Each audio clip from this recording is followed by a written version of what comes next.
This is the al-maidah initiative, conversation without compromise. So tell me about the journey of going from, okay, I think I should become more Muslim, to, okay, actively supporting terrorism, right? What is that journey like for you? So I wasn't the brightest bulb in the light box, and I always blame my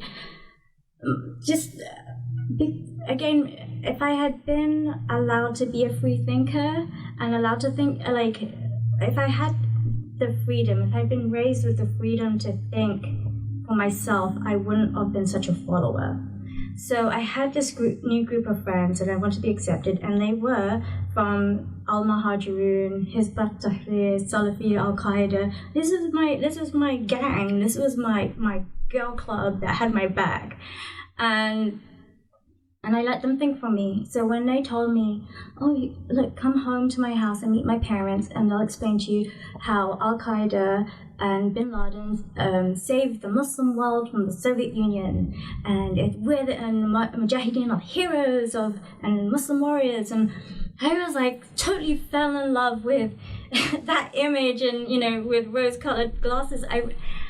Because for the first time in my short life back then, I was like, wow, I actually have a history. I have there's dignity in it. There's like beautiful stories and things. So I was absorbing that all, and then from my foundational beliefs, thinking that anything that opposed God is haram and forbidden and almost practically satanic, it was really hard for me back then to oppose that idea and to have my own ideas.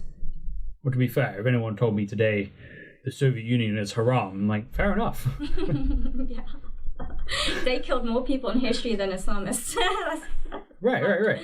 So they ate their babies. Yeah. So honestly, a country rising up against the Soviet Union and fighting them is a great story, right? That's one that's very easy to feel like, you're on the right side of it. Yeah, and it took religious zeal to have men fight such a strong army like the Soviet Russians. It's like they're crazy soldiers. They're badasses. It's a tough force to go against, and you probably need just something as comforting as being told it's a one-way ticket to paradise for you and your family to risk everything to fight such a huge enemy. I actually know one of them who lives here in Seattle. Not like the extreme, because you have different factions, right? It was a former Soviet Union.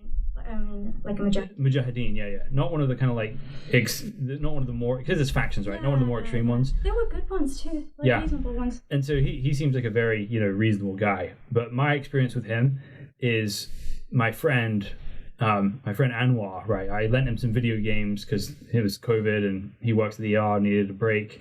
And so I kind of bought him some video games, and then he says, "Oh, I won't get too close. I don't want to get you sick." And his dad comes out of the house and says, "Anwar, your friend is here. Invite him in. We will get food."